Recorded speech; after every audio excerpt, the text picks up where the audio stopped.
Los derechos humanos protegen a quienes son agredidos por los poderes del Estado. En la Edad Media era absurdo plantearlos. No había derechos para los hombres. La figura del Cristo torturado justificó la tortura de Torquemada. Todo régimen autoritario reprime desde un absoluto. Primo Levi dice: existe Auschwitz, no existe Dios. Dios ignoraba la ESMA, las matanzas en Vietnam. En un mundo en el cual el silencio de Dios es agobiante, los seres humanos tenemos la obligación de tomar la palabra.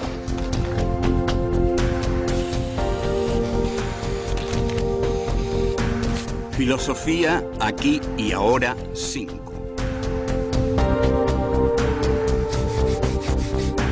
Filosofía y derechos humanos. Encuentro 9. Las revoluciones socialistas en el siglo XX. 1.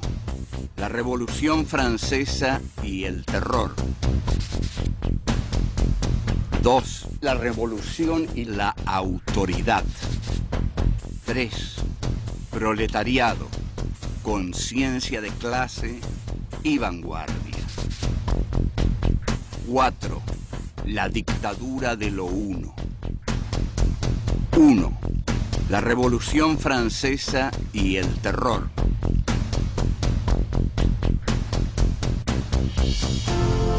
Este es nuestro encuentro 9 y vamos a tratar las revoluciones socialistas. O sea que vamos a ir de un triunfo a otro, o no, más bien de un fracaso a otro, y vamos a tratar de explicar las razones de esos fracasos.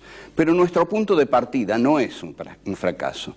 Nuestro punto de partida es una revolución triunfante, que es la revolución, la gran revolución que hizo la burguesía, que fue la Revolución Francesa de 1789, cuyo símbolo más destellante es la toma de la Bastilla. Esta revolución fue posible por una relación que los hombres decidieron tener con Dios y variarla. Decidieron que no iban a aceptar de ninguna manera que los reyes gobernaban por derecho divino. Ya nada iba a ser por derecho divino.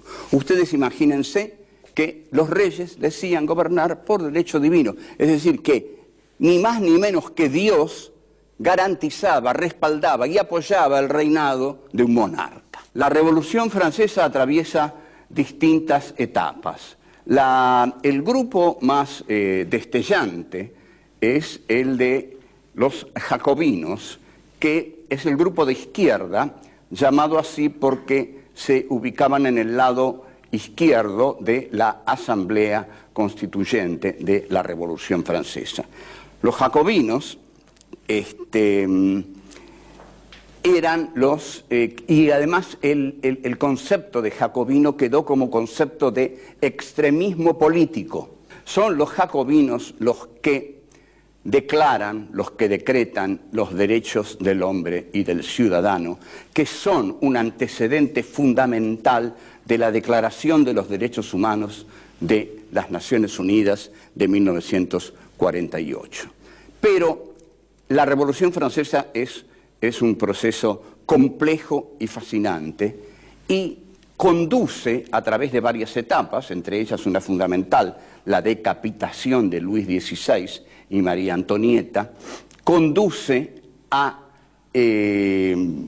la etapa del terror, la llamada el terror, que es la que dirige Robespierre y Saint-Just, que era su mano derecha. Robespierre afirma: el gobierno revolucionario debe a todos los buenos ciudadanos toda la protección nacional. A los enemigos del pueblo solo les debe la muerte.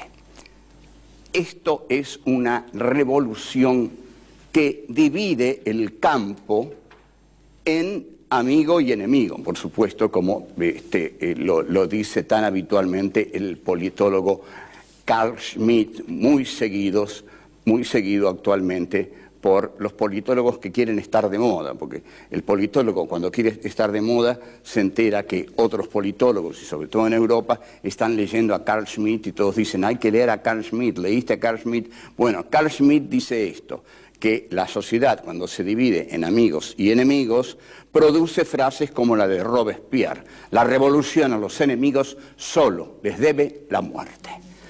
Ahora bien, la justicia revolucionaria y los derechos humanos. La justicia revolucionaria no se plantea el derecho, la cuestión de los derechos humanos. La justicia revolucionaria se considera a sí misma incuestionable, absoluta.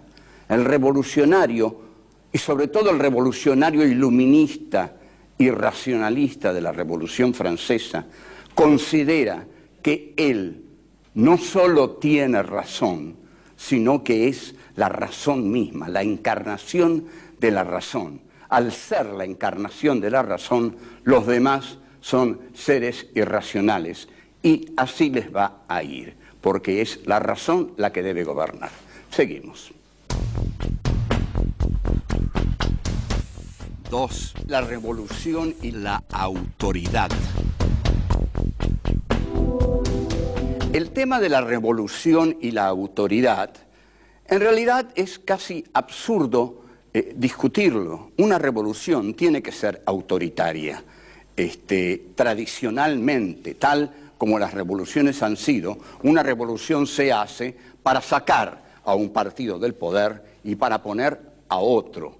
El que lo sacó del poder al otro no lo va a respetar, sino que lo va a perseguir, los va a encarcelar.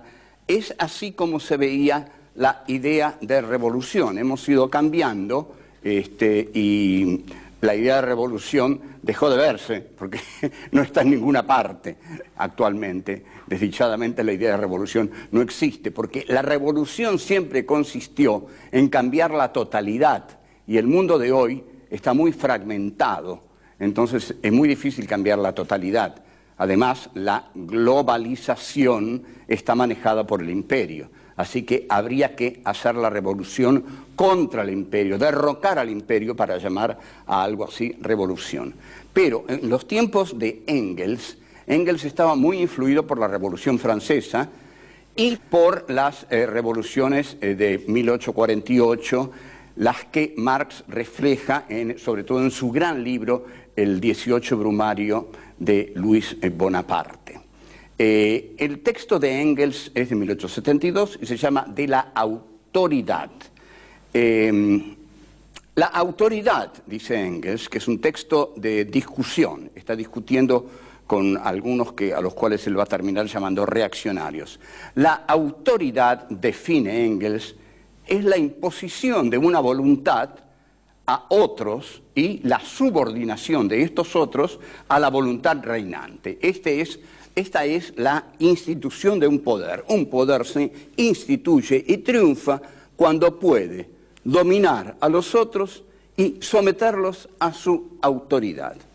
¿Se puede prescindir de la autoridad? Pregunta Engels a los antiautoritarios, porque está discutiendo con gente que dice, bueno, está mal ser autoritario, porque siempre hay que escuchar las razones de los otros, pero Engels dice, una revolución tiene que ser autoritaria. Entonces, les pregunta a sus buenos y demócratas interlocutores, ¿ustedes nunca han visto una revolución? Una revolución es la cosa más autoritaria que existe, y si no es autoritaria, no es una revolución. Entonces, Engels dice, la revolución es el acto, y observen cómo aquí, para Engels, el modelo de revolución es la Revolución Francesa. La revolución es el acto por medio del cual una parte de la población impone su voluntad a la otra por medio de fusiles, bayonetas y cañones, medios autoritarios si los hay. Cuando dice fusiles, bayonetas y cañones, se está refiriendo a la Revolución Francesa. Entonces, Engels dice, para mantener el dominio por medio del terror que sus armas inspiran a los reaccionarios. Para Engels, en este texto, todo está muy simple, todo es muy simple, es decir, o muy complejo. Se trata de hacer una revolución y una revolución tiene que tomar el poder. Cuando toma el poder, tiene que reprimir a los que sacó del poder. Para reprimirlos necesita medios autoritarios. Los medios autoritarios son medios violentos, bayonetas, cañones, fusiles, tales como se emplearon en la Revolución Francesa. Esos son medios autoritarios. Una revolución, si no quiere caer al día siguiente, tiene que aplicar estos métodos. O sea, que en el corpus teórico marxista la violencia es fundamental. De aquí que el marxismo se lleve muy mal con la idea de democracia. De aquí que todos los marxismos del siglo XX no hayan sido en absoluto democráticos, porque están desde el comienzo negando la idea de la democracia, porque conciben a la revolución como el sofocamiento de aquellos a quienes han derrocado. O sea que los derechos humanos aquí no están contemplados, al menos no están contemplados los derechos humanos de aquellos a quienes la revolución ha derrotado. La revolución, al derrotar a quienes ha querido sacar del poder, debe silenciarlos por medio del terror. Esto dice Engels en su texto de la autoridad, y creo que es un texto absolutamente claro.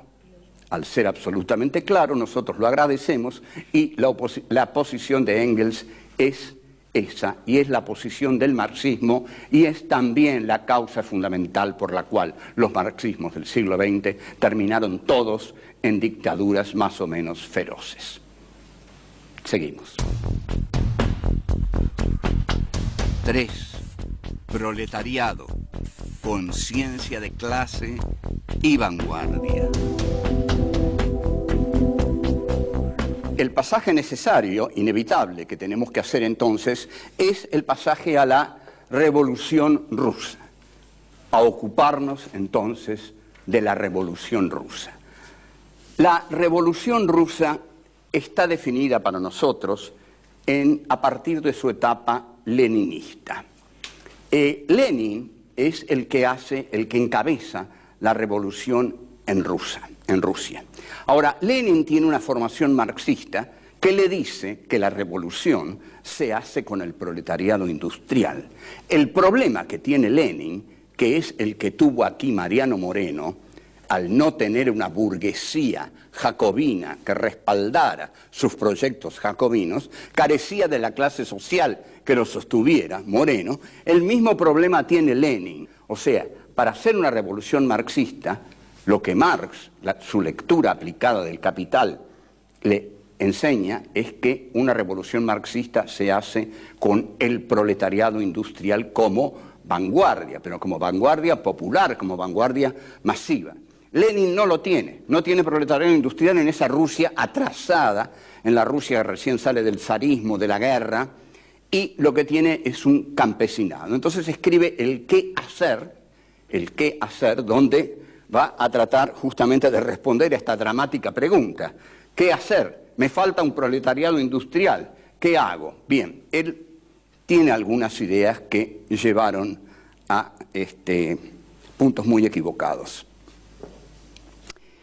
Lenin resuelve que la etapa burguesa no es necesario atravesarlo, porque ustedes observen, si Lenin tiene que esperar a que surja un proletariado industrial, tiene que esperar a que exista en Rusia un largo desarrollo de la etapa burguesa, y no puede esperar al largo desarrollo de la etapa burguesa, más aún cuando Lenin está convencido que bajo la burguesía el proletariado se aburguesa a través del tradeunionismo, a través de los sindicatos, que los sindicatos tienen la misión de incorporar a la clase trabajadora al sistema capitalista. Entonces no confía en el desarrollo de la burguesía. Hay que eliminar la etapa burguesa.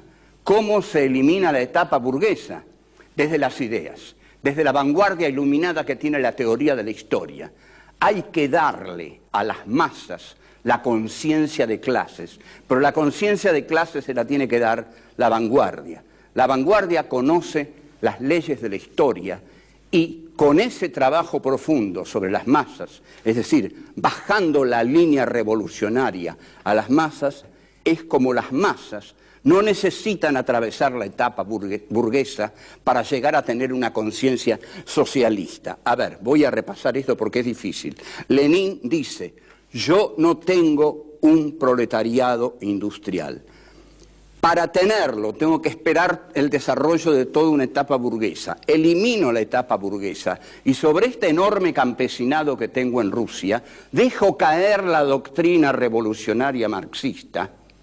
Y esa doctrina revolucionaria, cuando cae en las masas, produce una revolución, lleva a esas masas a la ideología socialista.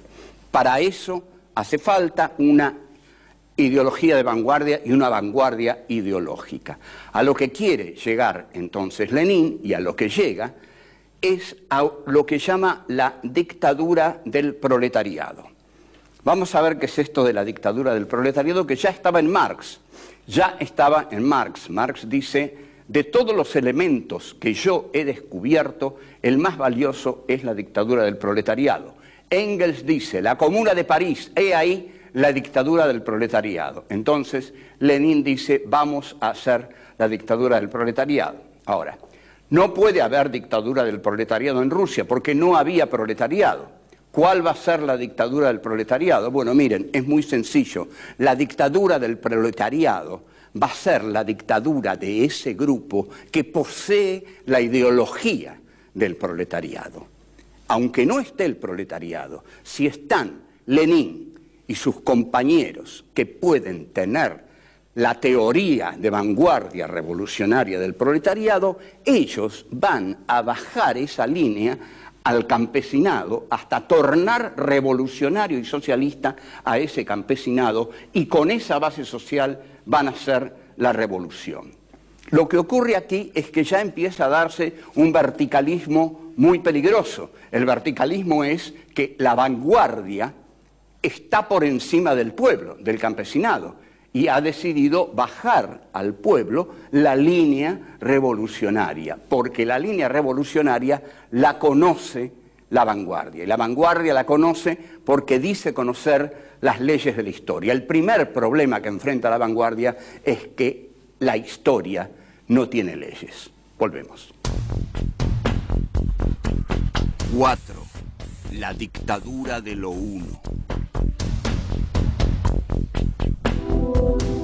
Hay una crítica de Trotsky a esto, del trotskismo y de Trotsky esencialmente, que se basa en lo siguiente y que es verdadera.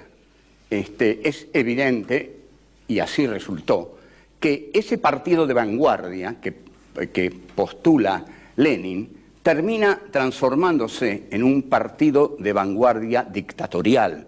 Si el partido de vanguardia tiene que bajarle a las masas la ideología se transforma en una ideología dictatorial elaborada por el partido de vanguardia. Entonces, el comité central sustituye después al partido y, finalmente, un dictador sustituye al comité central. Esto es lo que va a decir Trotsky con gran sentido común.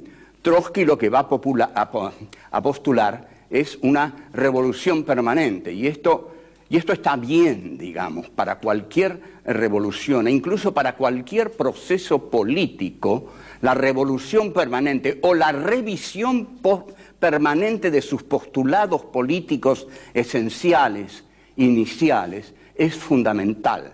No hay grupo político que pueda mantenerse si no revisa constantemente los puntos básicos desde los cuales partió. ¿Por qué fracasan las revoluciones socialistas? Porque parten de esta idea de la dictadura del proletariado. Como la dictadura del proletariado no puede tener nunca una concreción práctica, siempre termina, por decirlo a lo de Deleuze, digamos, un filósofo francés, en el esquema arborescente. El esquema arborescente es el del árbol, que es el líder, el que manda, el que gobierna la revolución. Entonces, la dictadura del proletariado termina en la dictadura de lo uno. Lo que iba a ser la dictadura de lo múltiple termina en la dictadura de lo uno muy simplemente por algo. La dictadura de lo múltiple no existe. No puede existir una dictadura de lo múltiple, porque lo múltiple no puede ejercer un poder dictatorial. El poder dictatorial es siempre lo uno.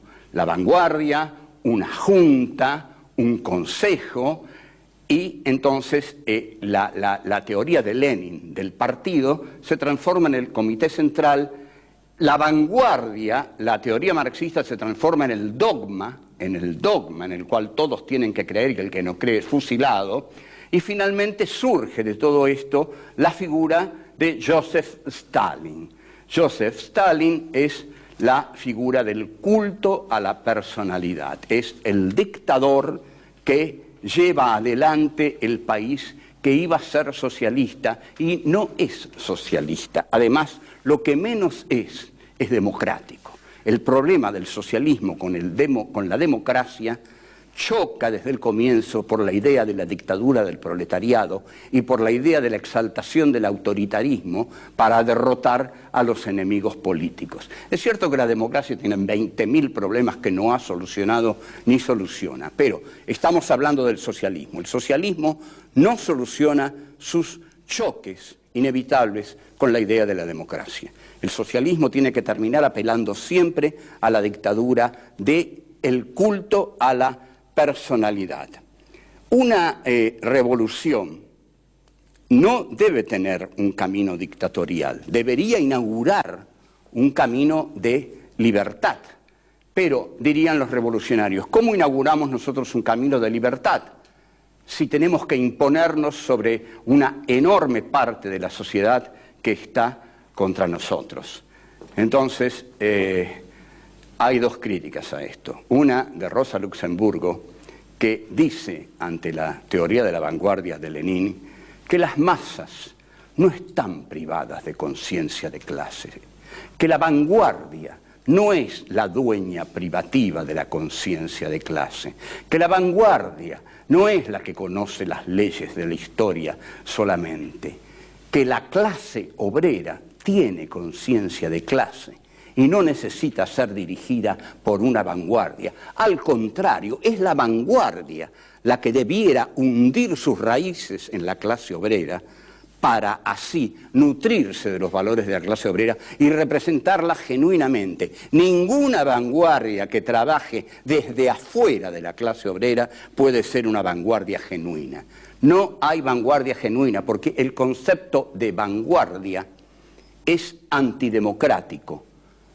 Y al ser antidemocrático es un concepto que nosotros rechazamos y que ha fracasado a lo largo de la historia. ¿Quién en América Latina llevó la idea de la democracia y el socialismo tratando de unirlas? Fue un gran líder político, un civil de nombre Salvador Allende. Lo que intentó Salvador Allende en Chile fue llegar al socialismo a través de la democracia. Muchos se rieron de Allende porque eran los violentos los que decían que Allende era un ingenuo, porque a través de la violencia se iba a llegar al socialismo. Como vemos, todos los que tomaron la vía violenta llegaron al socialismo.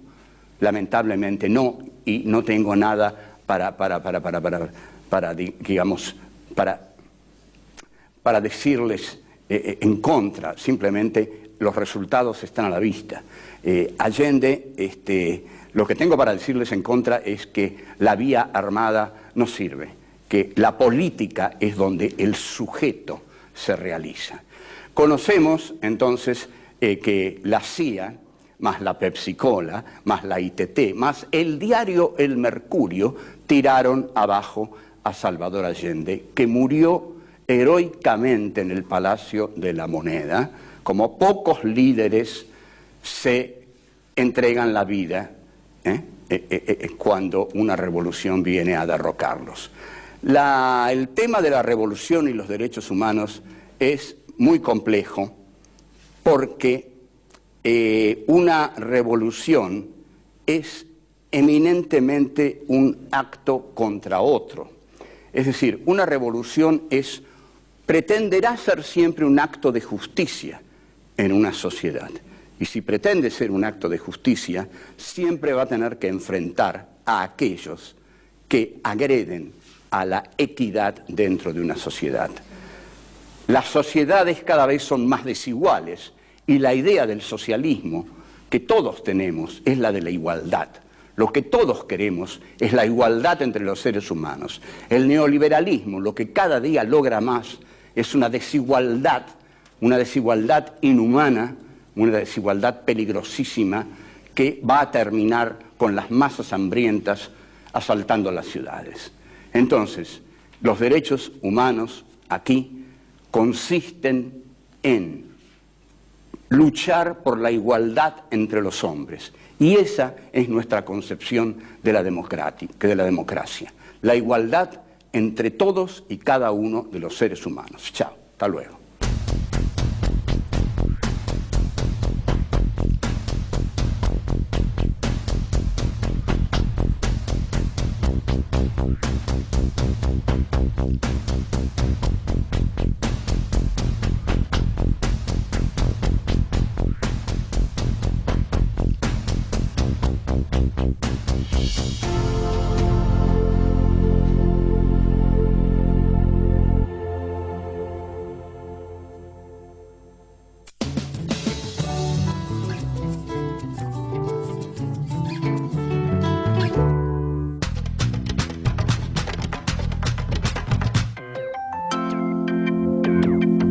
Yo no quería escribir libros para academicistas, sino realmente para toda la población lectora, Severino y Giovanni.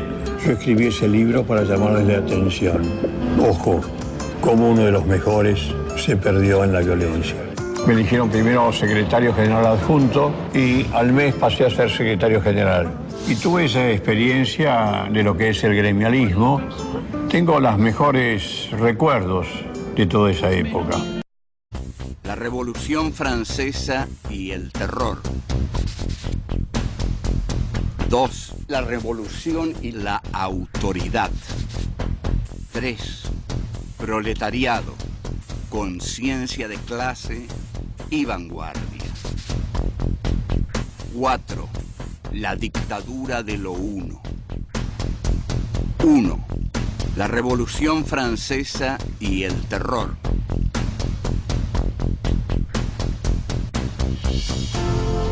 Este es nuestro encuentro 9 y vamos a tratar las...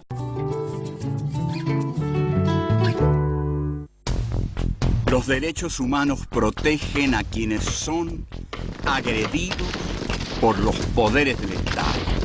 En la Edad Media era absurdo plantearlos. No había derechos para los hombres. La figura del Cristo torturado justificó la tortura de Torquemada.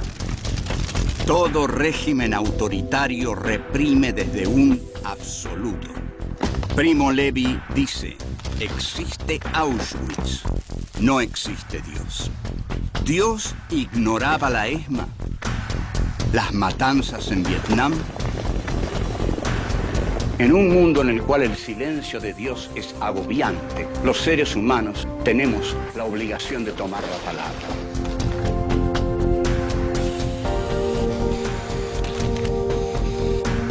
Filosofía aquí y ahora 5. Filosofía y derechos humanos. Encuentro 9. Las revoluciones socialistas en el siglo XX. 1. Revoluciones socialistas. O sea que vamos a ir de un triunfo a otro. O no, más bien de un fracaso a otro. Y vamos a tratar de explicar las razones de esos fracasos. Pero nuestro punto de partida no es un fracaso. Nuestro punto de partida es una revolución triunfante, que es la revolución, la gran revolución que hizo la burguesía, que fue la Revolución Francesa de 1789, cuyo símbolo más destellante es la toma de la Bastilla. Esta revolución fue posible por una relación que los hombres decidieron tener con Dios y variarla. Decidieron que no iban a aceptar de ninguna manera que los reyes gobernaban por derecho divino. Ya nada iba a ser por derecho divino. Ustedes imagínense que los reyes decían gobernar por derecho divino, es decir, que ni más ni menos que Dios garantizaba, respaldaba y apoyaba el reinado de un monarca.